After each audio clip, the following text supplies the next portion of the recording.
But you don't want to wait for just when butts meet other butts 9. That'd be hentai heaven.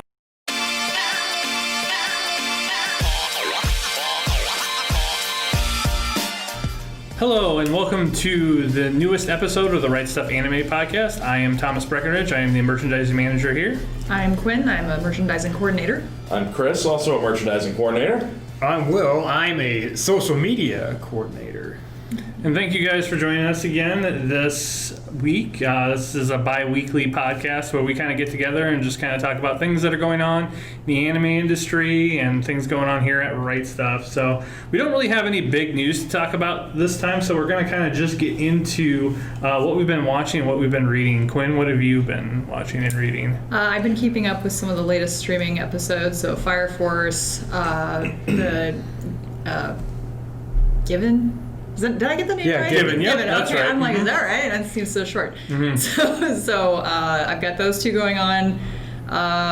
There's others in my queue. There's too many. I can't remember. And then I picked up Love in Limbo, which is a Sublime title, which has been really interesting. It's got more plot than anything, which I like. So I'm not really familiar with a lot of the Sublime, the boys love. So is it kind of a mixture of like very intense boys love and then some stuff that's like more like narrative driven, or? Yeah, it's a hit or miss. So the entire Sublime line can either be, hey, we just have the barest bones of a plot just for some kinky time. Yeah. Those I'm like, no, get out of my face. I don't care. I want plot along with that, okay? And then you've got others that have really good plot lines, and honestly, you could just, if you're not into boys love, you could just take one of them out and put a girl in there and it'd be the exact same story. Mm-hmm. So I like the ones that have plot-driven narratives. Another one besides Love in Limbo, which has a little more supernatural stuff to it too, because they actually are in limbo between the living world and heaven and hell.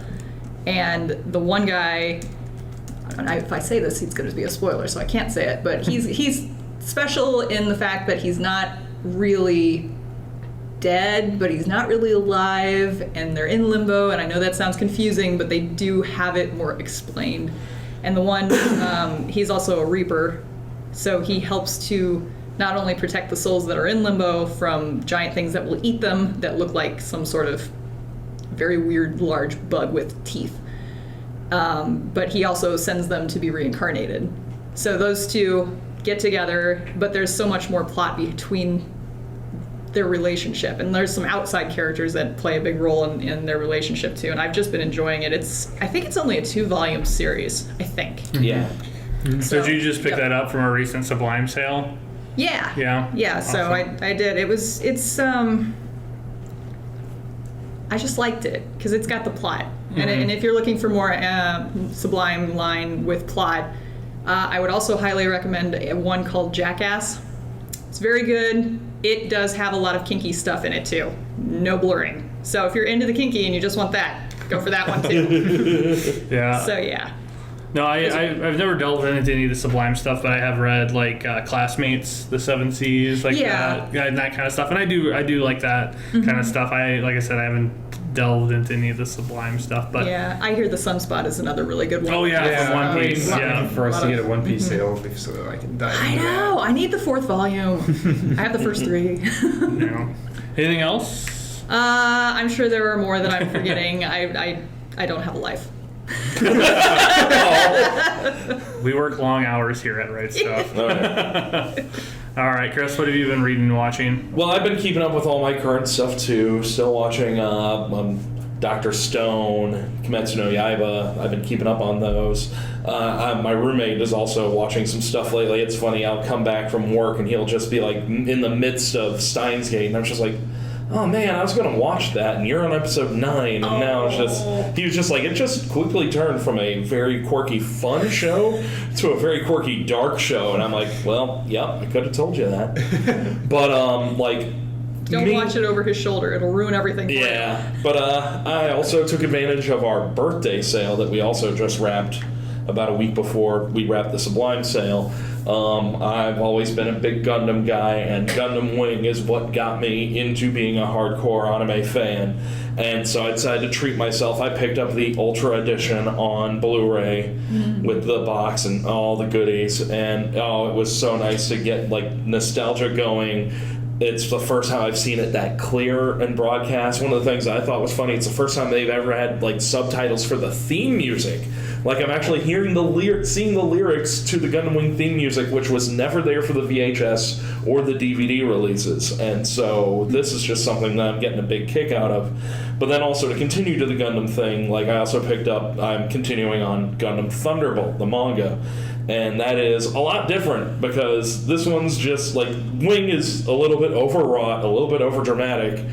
Thunderbolt is just gritty in the trenches, violent, and really interesting. It's brutal. Like, it's not for the faint of heart, but it's a really good compliment to the 1 Year War stuff. So if you're a Gundam fan, check out Thunderbolt. It's real good.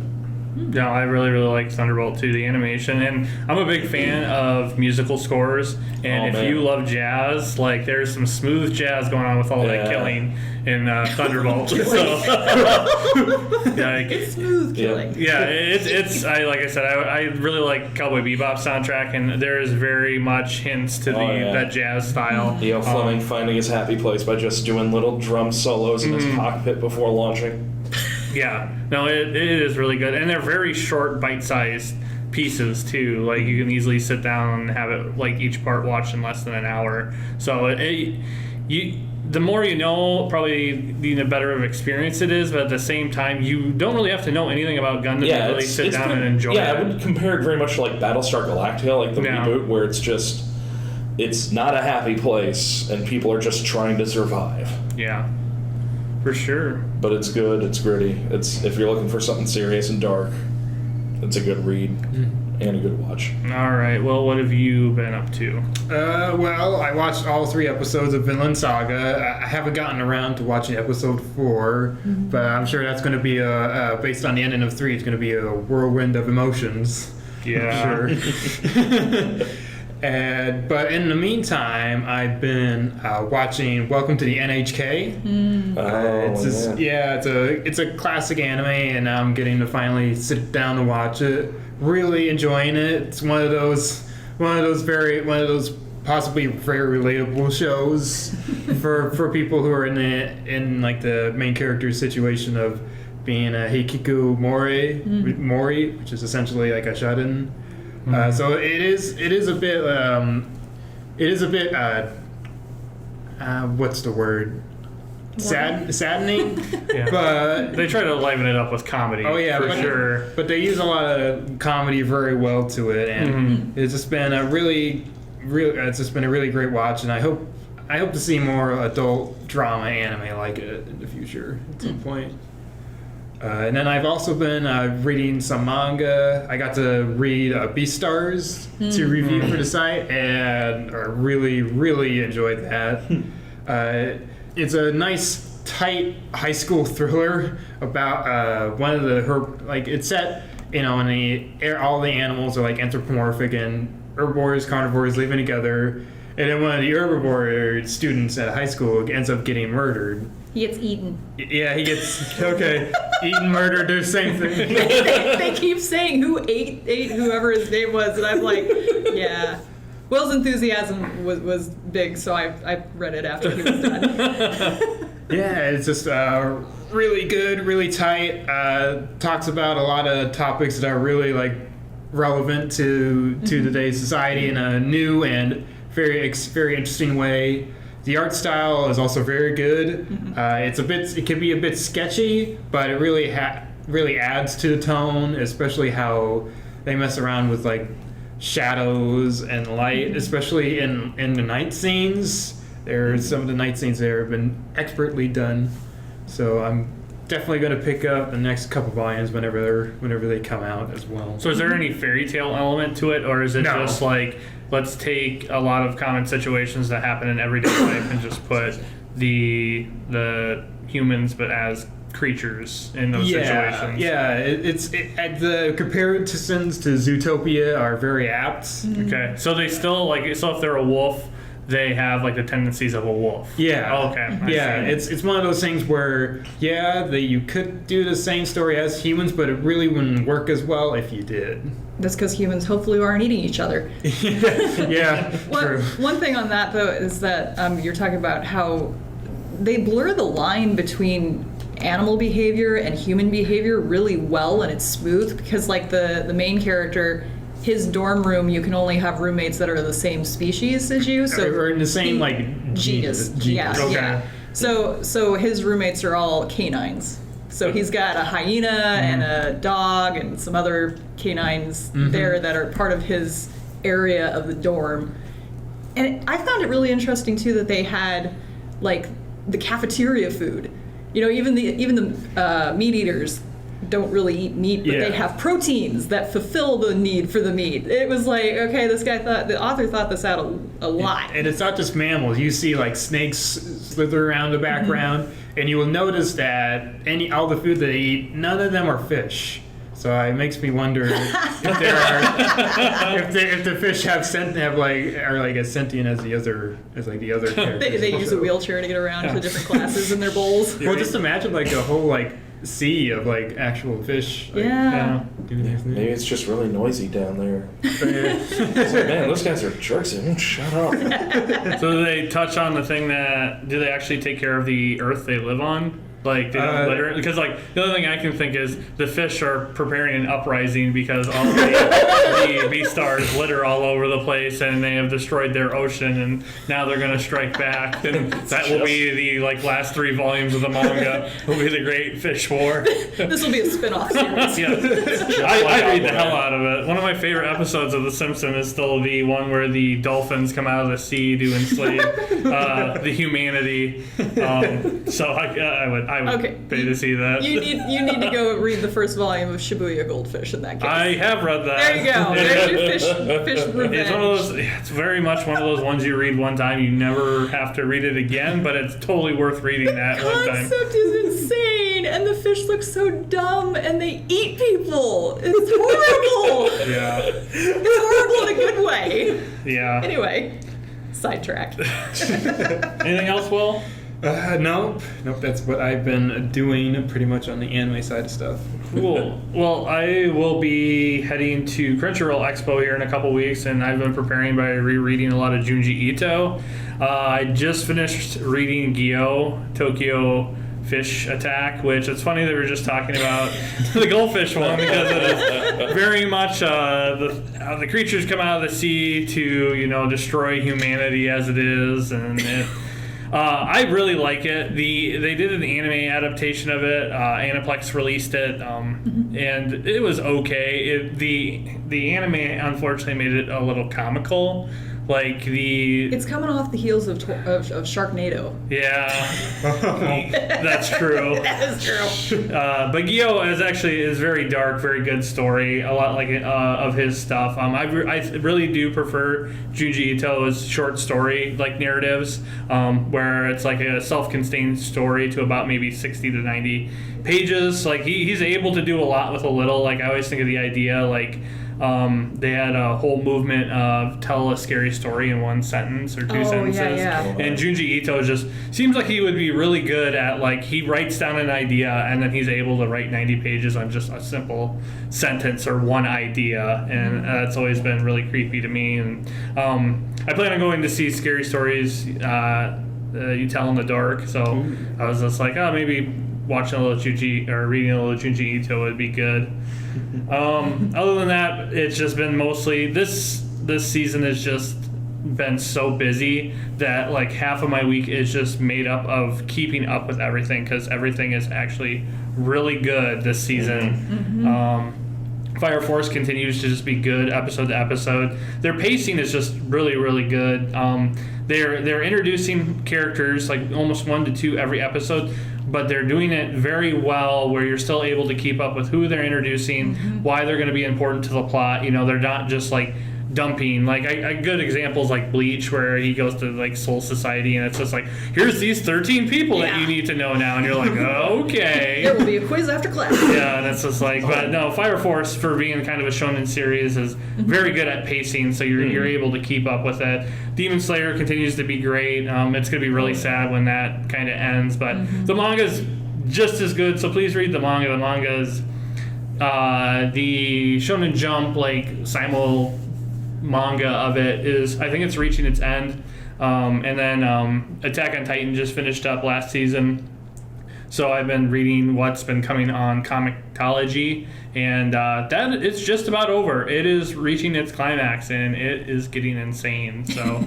but yeah, that's kind of just been it. I'll continue my. You should be watching Vinland Saga. If you're not watching Vinland Saga, you should subscribe to Amazon Prime so you can watch Vinland Saga, or you need to just create a bunch of fake email addresses to get a bunch of free 30-day trials so you can keep watching Vinland Saga, because it's that damn good. Is this where we need to drop in the disclaimer now? Like, we do not condone these actions. These are the opinions of Right Stuf staff only. Yeah.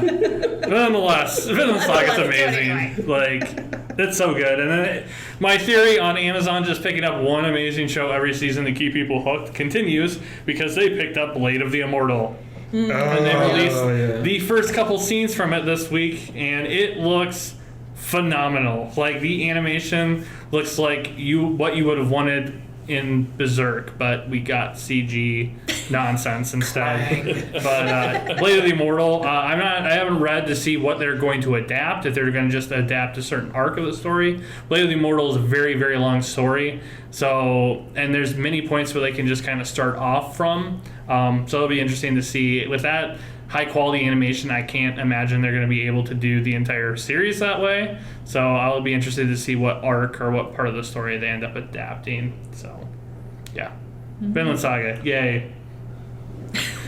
Speaking on Vinland Saga, we also have the buy the manga and you get a pin. Here's the shameless plug. Yeah, shameless plug for our newest Kodansha promo this month. It is Vinland Saga. You do get a cool Vinland Saga pin of Thorfinn. The manga is amazing. I know that the anime is not going to be able to adapt everything, so if you really like that show, the manga is just as great. And they're really nice too. They're hardcover.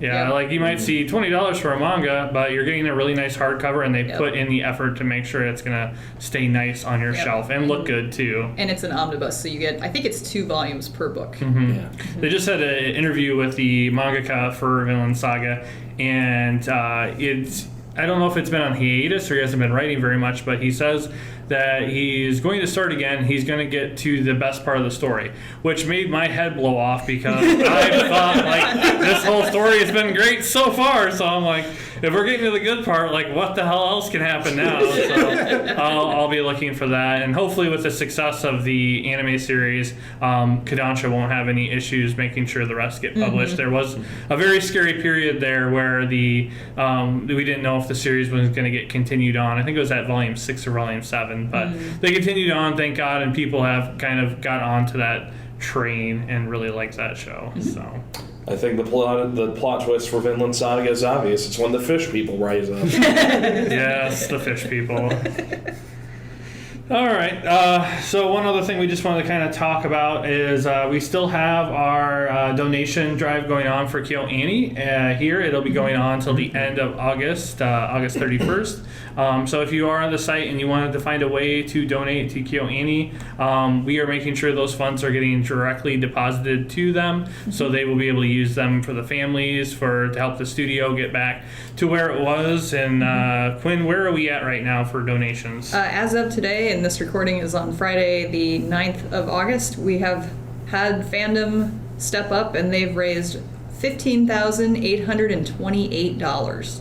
That's awesome. Yep. So Fandom is nice. coming forward and helping out. Yeah, we've done a lot. We do a quarterly donation to a lot of different things. ARL, the Animal Rescue League of Iowa, we've done. Trees Forever, Big Brothers, Big Sisters. And we've never had a great, like, this amazing of an outpour of support for something before. So Yep. it's really awesome to see everybody kind of come together and for this kind of thing. So, so yeah, like I said, if you come visit our site, you can donate. You don't even have to buy anything if you don't want. But we do, if you do go to our website and go into the search for products and type in KyoAni, you can bring up all the products that we have that were made by the studio. If you're interested to see if there's some stuff you might have missed, or if there's something you've always wanted to pick up, like Miss Kobayashi's Dragon Maid.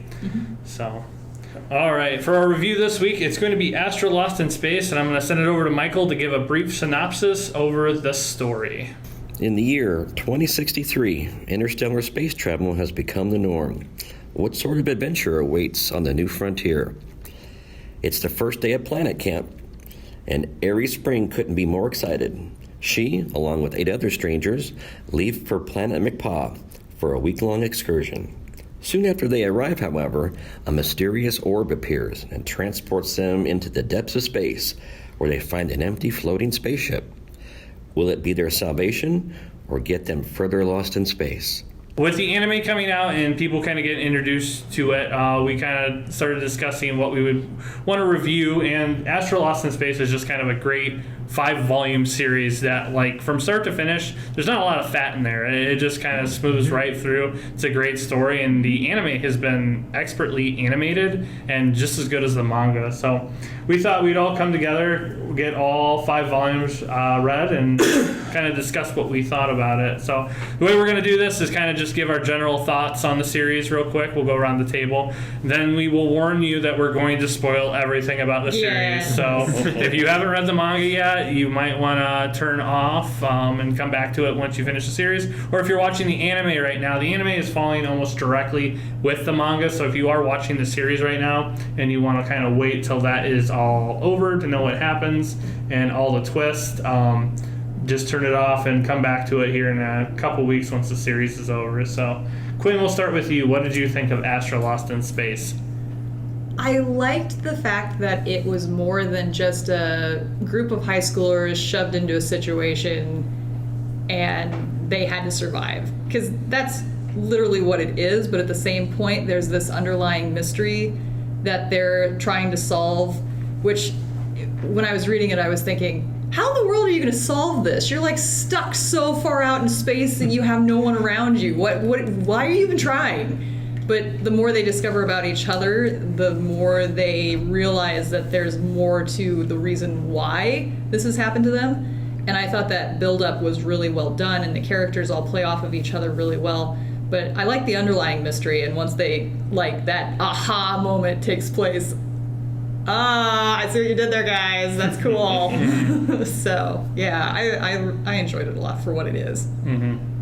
Chris, what did you think of the series? I thought it was really well done. Like, I've always been a fan of more hard sci-fi stuff.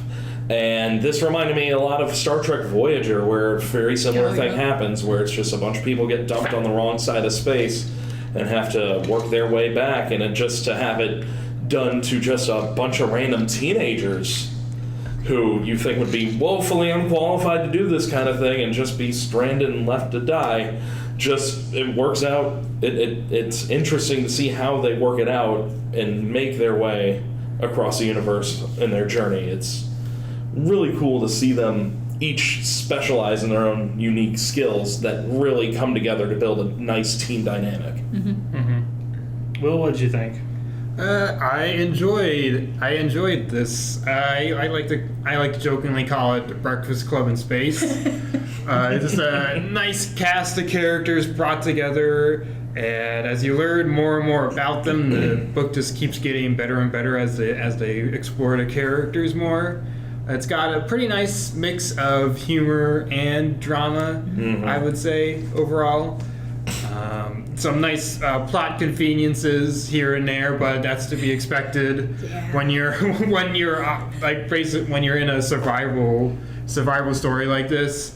It's not cynical at all with its story. Like you would think, like, oh, it's Lord of the Flies. It's not like that at all. It's more of a camaraderie. Camaraderie, a team based on teamwork and optimism, foremost, and a little more Goonies. Yeah, it just that helps elevate things a bit here. And just, I'm surprised that the writer of Sketch Dance was able to write something like this. So I'm excited to see what more he does, and he made an excellent work out of it.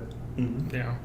So I really did like Astra Lost in Space. It was just kind of incredible when they are kind of traveling from planet to planet.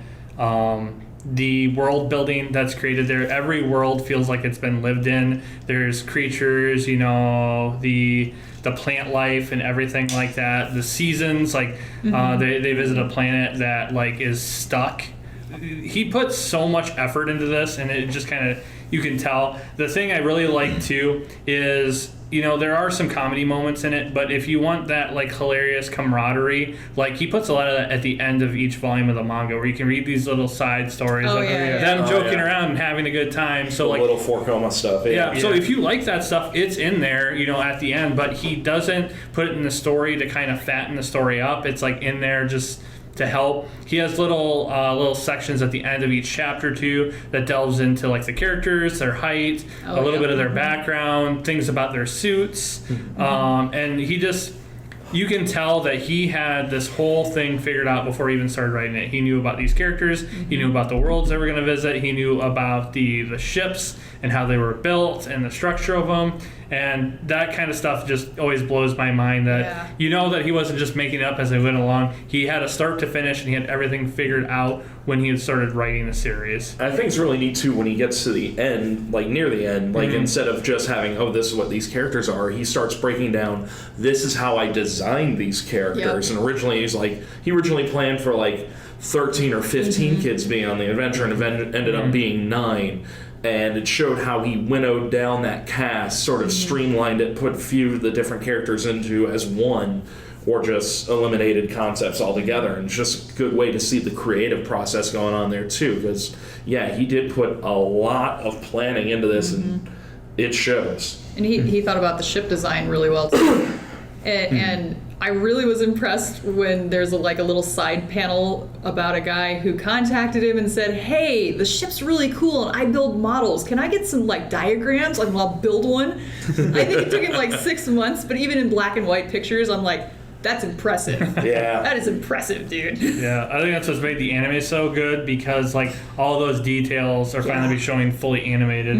And the way that the show is done, it's always done in a widescreen, epic style, it's. I'm happy it's getting the adaptation it's getting. So Presented in Cinerama. Yeah.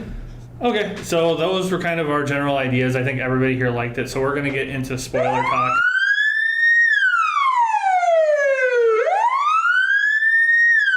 At a certain point, I was just like, I wonder if M. Night Shyamalan wrote this, because this thing has so many twists that it's almost, I'm not saying it makes the story bad, but it's just what is going to be the next thing that is wacky and crazy that's going to happen next? But the best part about all those twists is you think that, and he still connects all the dots at the end. Yeah. It's so great. They swerve you, but it builds to a climax, and really consistently. It's not just I'm just making twists to make twists Lost. Yeah. It's it actually has a concept behind it, and it's just so well fleshed out. Yeah. So we'll get into spoiler talk here. Spoilers! So basically what we find is the 9 students that are lost in space, they slowly put the pieces together that they are all sent out there for a reason. And the reason why is they all are clones. Terrible family lives too. Yeah. Yeah. Well, That's why For the most part. That's why I said Breakfast Club Lost in Space, because the one thing they all share is that pretty much all of them have terrible parents except for Ares. Ares had a Ares. great time. It's just that wasn't her mom. She's the outlier. Yeah. So, Anyway, I don't know if people actually heard the main reason that they have connection. So the reason why they were all sent to space is they needed to get rid of them because they were all clones of their parents, fathers and mothers, and I mean exact clones. So basically in Astra, planet Astra, they have found a way, which is not legal, for them to put the consciousness of one person into another, but the only way it can be completed is through them putting it into an exact clone. So these parents And you also have to be like over 20 in order for it to work. Yeah. So they have to raise There's these rules kids. here. Yeah. There's rules here. But they eventually piece it together through like little events that happen between the characters, and they start to find out that they share a lot in common. And I believe it was Zach who ends up finding out when he runs a thing between the sister and the adopted sister to see if they're actually related, and he finds out they're the exact same person. Yeah, because they find out that the younger girl, her mom was fair-skinned, and they're all like, "You look nothing like her. Yeah. You look more Yeah. like your Both of them are super adopted tan and sister." blonde. Yeah. It's like, what? So they find out they're basically the same person at different ages.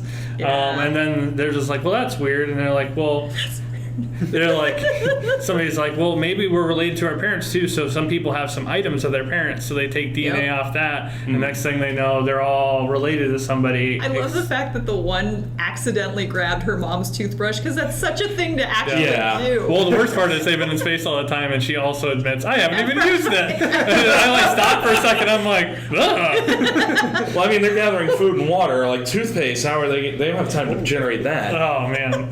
Maybe they've got Sonics or something. Nonetheless, I thought that was an interesting tidbit. I'd be interested to see if that's literally the exact translation is, I haven't used it yet. But one of the other things that kind of happened throughout this is, so they figured all this out, and then they also do find a ship that is almost identical to theirs, that has... Which was just floating in space when they found it, just a random derelict ship. Yeah, for the longest time, I'm going, this is too convenient of a plot point. I need a reason, and he provides it. It's like, that's awesome. In a way I did not see coming. Exactly. Yeah. It's like, whoa. When they're visiting the planet, they find a ship just like theirs, and then inside is a older woman who is in cryosleep. So they wake her up, and you don't know this at first, but she's Russian. I think they refer to her as Big Sis Lena. Yep. Yeah. And they are just, oh, we found you. You've only been in cryosleep for like 12 years. Just 12 and she's like, oh, that's not bad. She's like, I can't wait to get home. And they all kind of celebrate and stuff like that. And then after you thought the clone thing was crazy enough, you find out that she thinks they're going back to Earth, which at this point you think they're going back to Earth, but you find out that Astra is not only the name of the ship they're on, Astra is also the name of the planet they're going back to, which has remarkably the same almost style of continents, but just a little bit different enough that you can tell they're not the same thing. And also, nobody thought it weird. It's like, why are we calling our ship the Earth? Yeah. Just they name it because the phrase "per aspera ad astra," famous Latin saying, was on like the commission plate in the bridge of the ship, and they're just like, let's just call it the Astra. That's like finding a car in Chicago and like, I'm going to name this the Chicago. Come on, guys. So They didn't know Latin. It sounded cool. They know the name of their own planet, though. That is true. through their discussion, they also find out that World War III happened, and that's kind of where the story is just like, World War III, like, oh, that must have happened, like She's so confused. But they thought it happened in 1963. yeah, But which After the also, Cuban Missile Crisis. so her being Russian, Cuban Missile Crisis, and she's like, oh no, that's when we like all Yeah, that came got diverted. What are you guys talking about? yeah, like it never happened, and so then you figure out that through piecing stuff together that they basically, a giant meteoroid was eventually going to hit Earth in, I think it was 2052, something right around that time, and they basically had to find a way to move everything on that planet to a new planet, which the new planet they eventually moved to is Astra. And they do it through giant wormholes, which are the same wormholes that are chasing our characters all the time. Yeah. Which is, at this point, you're just like, why do these random wormholes keep popping up and trying to kill these children? I'm like, what is up with this thing? Where did it come from? So Wormhole. I thought it was sentient for the longest time. I'm like, how is it planet hopping with them? Is it on the ship? What's going on? Yeah. Technically, it was. So they find out that they all eventually did get off there, but not before, once they made the announcement that everybody was going to have to relocate to this new planet, a giant war between the whole world happened, basically killing half of the entire population. The devastation was so bad that everybody actually finally came together because of how bad it was, and everybody decided to make a world of peace. But by doing so, they decided the best way to do that was to lie to everybody and set everything back 100 years and pretend that like the last 100 years never happened, and that only. So there is a place on Astra that is basically kind of like kings and queens, monarchs, like No It's like technology.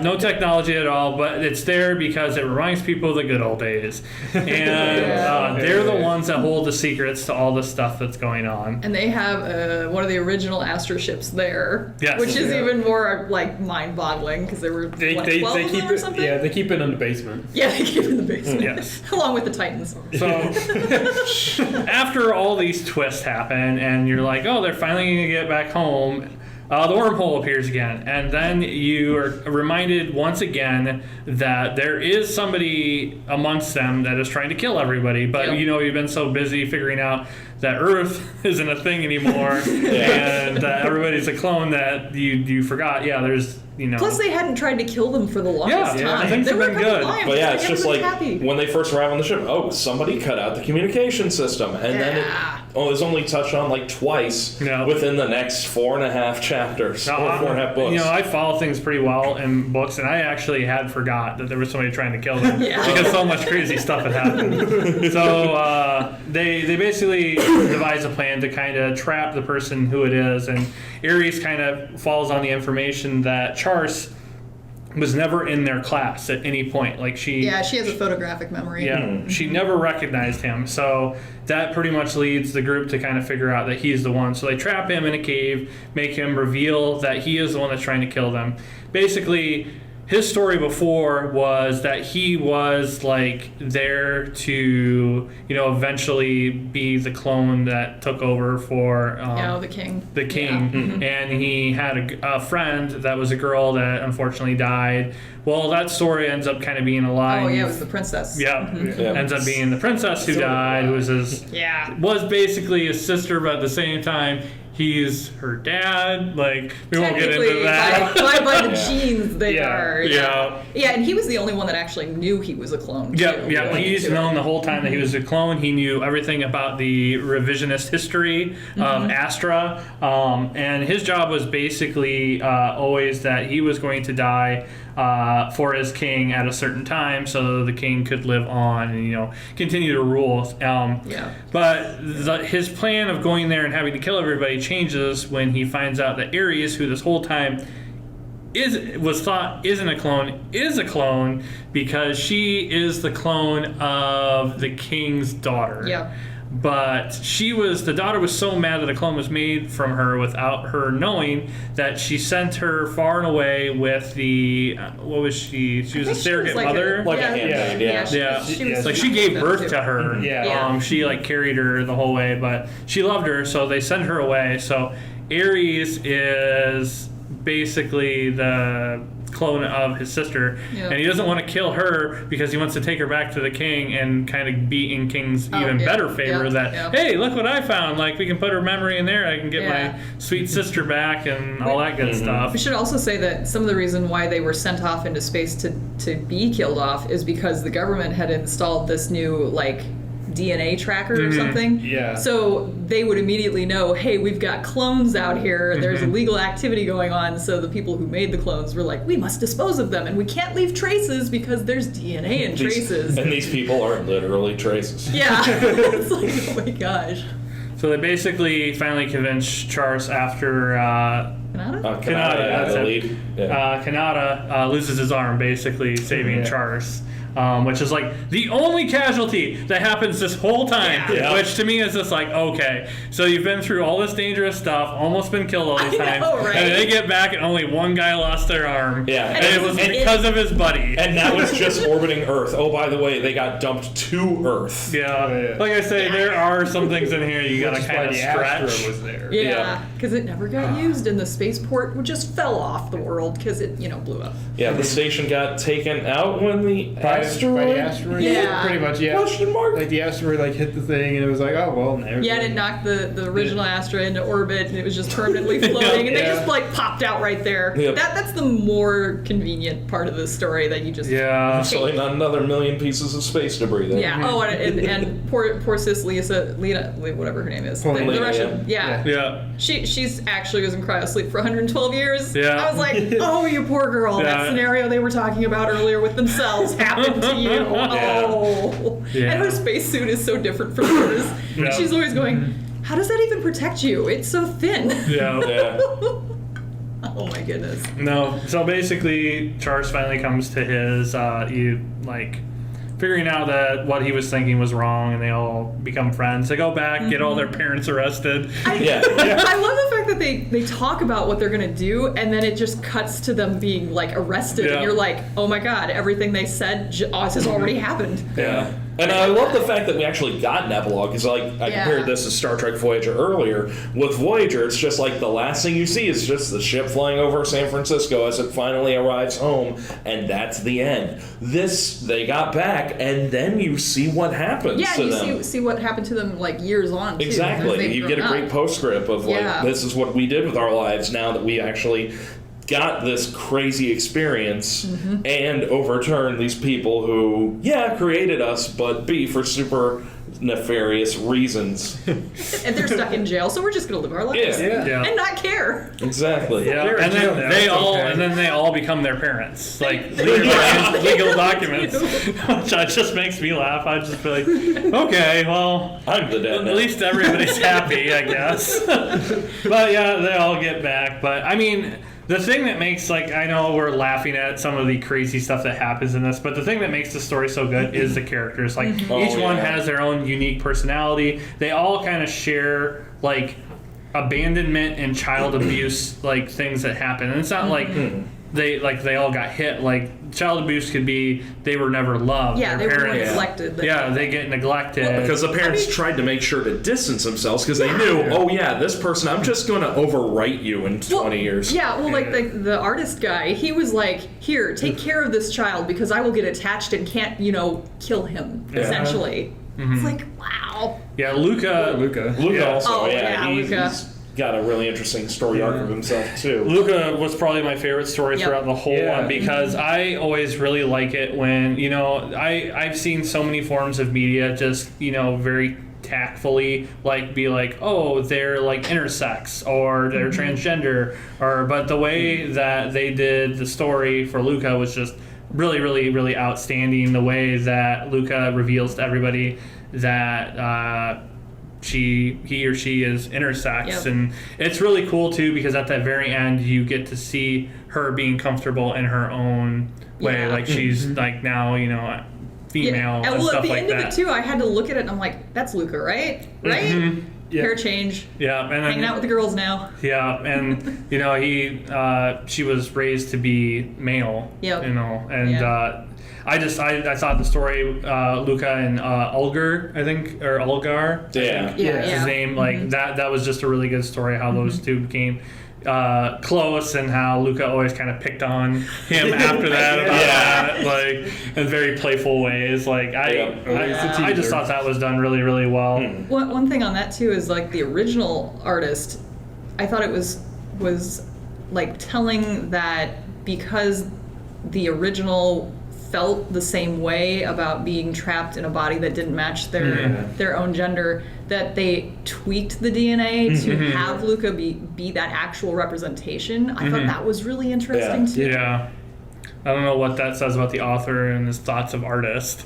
Yeah. But he's an artist himself. True. Yeah. Yeah. But just the ability that they were able to put Luca in there and have him be a gender fluid character to be like, I'm free to be whatever I want when I want to be because that's who I am. Yeah. And just not have any weird things come out of it, like any shaming or anything like that. No shunning. It was just like, this is who Luca is. He's been with us this whole trip, and we believe in him, and he's been such a staunch friend of ours that we're just going to reflect that right back. That's just such an awesome vibe of inclusion there. I was a big fan of. And he's more than okay with being intersex. Exactly, yeah. Like, he takes pride and joy in being gender fluid. Yeah, and it kind of gives you hope that no matter all the other stupid stuff that society did about erasing 100 years of history and cloning children and whatnot, maybe at least they're a little bit progressive in some spots. Yeah, exactly.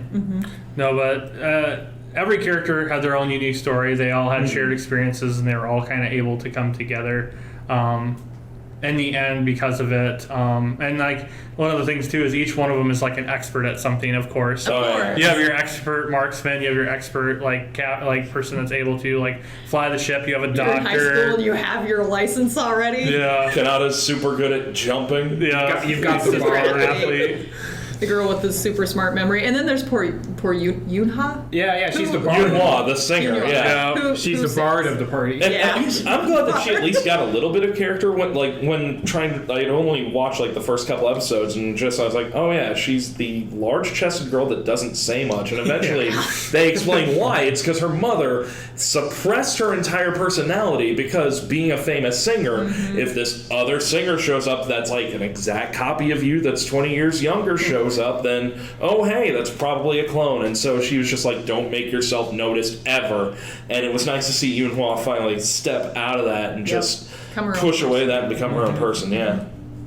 So I know we did like all the characters in this. Who did everybody have a favorite character they really liked? We already said who it was. I like Luca. Yeah, I think is it all everybody here like Luca? I think. I was a big fan of Kanata too, Yeah. just because he's just such a ball of positive energy. Like, even with all the struggles, he was just always saying, we've got this, we're going to keep on fighting, we're not going to quit. Good job. And like when people would screw up, he's like, all right, that's not a problem, we're fallible, we're human. Like, the big part of chapter 5 is like Charles tries to kill them all, and he just straight up says, you just chopped off my hand, screw it, we've gone through this together, we've been through hell, I know you don't really want to kill us, we're still going to be friends, you're still going to get us home. And finally Charles is just like, you know what, you're right. I'm sorry And about so your arm. he's just such an awesome positive force that drives the team, and there's a reason why they put him in charge, even though he's kind of a dummy.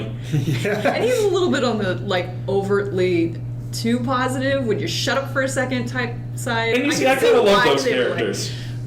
I'm a little over the top He's a anyway, little so. annoying in the beginning. I see why they didn't want to make him captain, because I wouldn't want to listen to him all the time. But I like him. Like, I do like him. He grows on you. Yeah. Oh, yeah. If you ever play Rocket League, he seems like the guy that would accidentally spam like, what a save, or good job, or great game. He has Nice. catchphrases in the beginning, though, because he tried to Oh, yeah. drop kick that guy, and he's like, oh, why did I pick something so difficult to say? Yeah. And he's always telling everybody good job at the end of everything. He's just the cliche main protagonist of a shonen anime. He's your Naruto. He's your main Oh, character. no. He's above them. No. Oh, no, yeah. No. He's got way more personality. I would have. He has way better personality, but when you start naming your attacks, He does it once, and he learns his lesson. Yeah, 'cause he can't has say one it. named attack and he uses it twice. no, I did like him, but it was kind of fun to see how he just was filled with so many like cliche like positivity. But I mean that's what made his character. He yelled out anti-Matt Thigh Domber, and then he realizes he said it wrong, and he's mad at himself. So there you go. Anti-Grav Bomber, was that it? Yep. So, was there any characters that you didn't like by chance, or did you? I mean, go ahead. Aligar, not like Olgar. Ogar. Yeah. At the beginning, before you got to know him, he was just like very much your stereotypical loner who didn't say much, who would always go against everything Kanata or anybody else would say just to be contrarian. Yeah, like once they reveal that somebody on the team is out to kill all of them, it's almost like the author just put big blinking arrows and like, this is the guy you're supposed to think it is. Yeah. He's the one that ends up with the gun. Yeah, watch him reveal this gun. Yeah, that's his talent. He's a master marksman. So thanks, Hitchcock. We know he's the villain now. Joey Gunhaver. The bigger sister out of the two identical girls. Oh, not Funi, but the no other idea one. how to say her Quittery? name. Yeah, Kittery, Yeah. She, I don't know. She was like my most annoying way character. whiny about everything. Yeah. She seems like I skimmed her line. Her whole specialty is she was really into medical stuff because her mom was, and I was just like, you were going to have the worst bedside manner ever. I did really like Zach's character too, because I love the part where he goes like, "Well, I thought we were engaged this whole time." Oh god, I thought that was like hilarious. He was like, just what are you talking about? He was so How do you remember that? Nobody takes childhood Proposal like that. seriously, and then he's just like, "Well, I thought we've always been a thing." But he is just like, I don't want to say he's emotionless, but he's very like straight and to the point. Yeah, he's very He's your A+ logic-based. student that sits in the front of the class that has the answer to all the questions. That's who Zach was. But and then I guess one of the things I just wanted to touch on is, this kind of reminded me of like the narratives during World War II, like in Japan, a lot of the youth that were used in the war were kind of just sent out to die by the adults. Like kind of an example is, I know there was like one time where the U.S. was going to storm a beach and they knew they were coming, so they sent out a bunch of young Japanese kids to basically be there to be shot to kind of slow them down. And it just kind of reminded me of the whole idea of, there's always been kind of this thing in Japan to me that the young generation doesn't trust the adults. And the narrative here is very much the same. Like, the adults are the ones that covered up the history. Yep. The adults are the ones that are doing the cloning and keeping it like hidden. They're hiding the technology with the wormhole. Yep. And so there's a lot of mistrust for adults this whole time too. And I kind of felt that all the way through, that like it's another thing, like the young generation has to make up for the mistakes of what the adults have to do here as well. And it kind of feels like that narrative kind of comes out of like a lot of stuff in Japan quite often. I always think back to kind of Battle Royale too. I know the director of that he was in World War II, and he kind of related his that movie to the young adults of Japan don't trust, or the children and the teenagers of Japan do not trust the adults because the adults lie. They don't tell the truth, and it just kind of seems like every once in a while that narrative kind of comes back, and I that's kind of what I kind of gained out of it. And it's up to the younger generation to fix the mistakes that adults have made, and even here, like our adults continue to make now, or where the young generation wants to save the environment and make things better, but the adults are still pushing back and preventing that from happening. We're sorry. We're just going to let the meteor or the asteroid hit us. We just got to invent wormholes now. Yeah, couldn't they just take a wormhole and dump that thing in Astra or something? What if they just made a big wormhole to get the asteroid out of the way? Why didn't they make the whole ship out of the asteroid? That's true. Just make the asteroid the ship. We made a wormhole and we're going to get rid of healthcare with it. It's like, you fools! It's like, let's make the metaphor real. Is there anybody else that has any kind of closing comments on Astra? I wanted to bring up the covers just because I think they're really cool. So in the first episode, they have that chain when Kanata and the pink-haired girl, I can't think of her name, Ares, were stuck in space and they were trying to get back to the ship, but they're going to be off trajectory. And so the other kids make a human chain to grab them. That's not in the manga.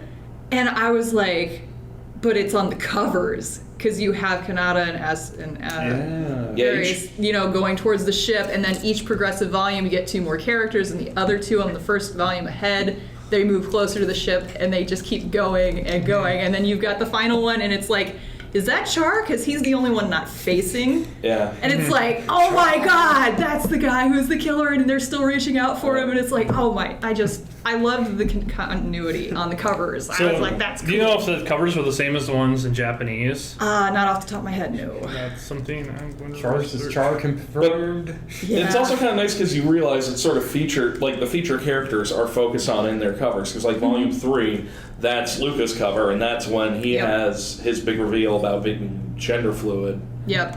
So. Yep. Yeah, they're the same. So yeah, so they That's just it. basically took the same ones from Japan, and that's really cool. Yeah.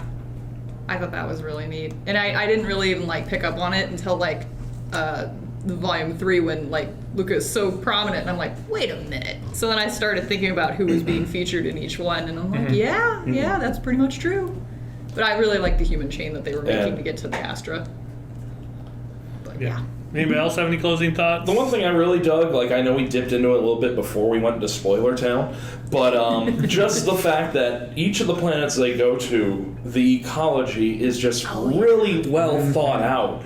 Like, I think the one that stood out to me the most was the one where, like, it's about the second or third planet they get to, where everything's covered in sort of a moss, and they find it really weird, and they find these weird sort of ostrich creatures that they end up befriending and are really helpful. But then at one point, all of a sudden, there's these big towering funguses that let out spores, and everybody gets sick. And it's because they realize that there's no like mobile creature that's the alpha predator.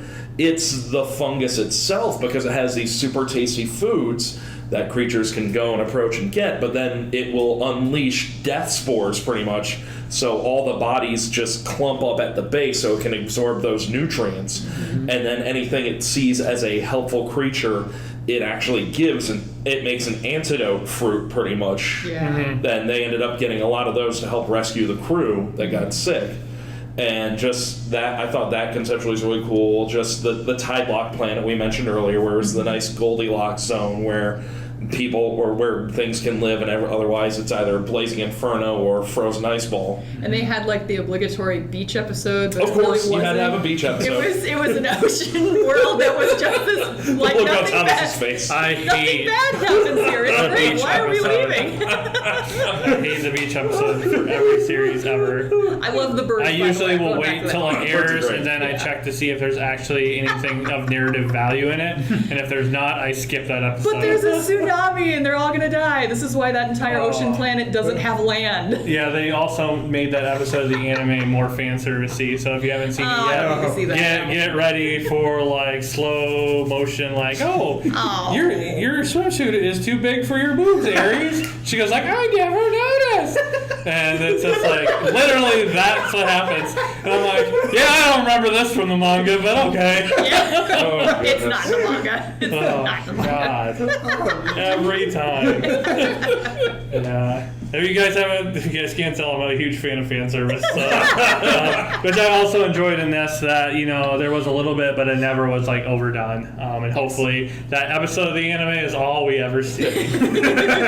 Just that and the commenting on Yunhua needing underwire for her spacesuit. Oh god. Yeah. I will say that was a must have been thoughtful embarrassing. design Yeah. touch. It really Yeah. was. Will, did you have any closing thoughts on Astra? Just that, I really liked it a lot. I do agree with like your commenting on younger generations, and I think this still continues the more optimistic view that people seem to have on the younger generations on building a better future. And yeah, I just really enjoy that aspect of the manga. Yeah, that's the thing I feel like we don't see enough of anymore. It's just optimistic sci-fi. Yeah. I've always been a big man. Star Trek fan. That was a lot of that. Is just like there's hope for the future, and you get caught up in like the stuff like the Evangelion, the Gundam, where it's just like, oh, it's just endless war and death. And it's good to see some people just be like, no, we're here to make the world a better place, and the world gets to be a better place. Yep. I just love that vibe, and that's part of what I think made this series so endearing. Yeah, everybody wants to live in like Picard's like ideal like utopia. Yeah. So I mean, he gets a dog now. Yeah, I'm excited for that new show. Oh, me But too. God, I still will not subscribe to CBS All. There's just not enough there for the price. Right. Just gonna get a bunch of fake email addresses and just fly in. Yeah, there you go. I just subscribe for Star Trek seasons and then just cancel when it's off. Yeah. So Astra, we currently do have all 5 volumes on our website. So if you are interested in what we've been talking about, please come over and check that out and come pick it up. It is part of the simulcast sale. Yep. Which we will be running as the time that this gets published. So make sure you check that out. The anime is currently streaming on Funimation Now and Hulu. Funimation Now, I believe, has a dub for it. There's been no announcement of a physical release since it's still streaming, but I could pretty much tell you it's probably going to get a physical release. It seems to be doing well and trending. So yeah, Astra Lost in Space.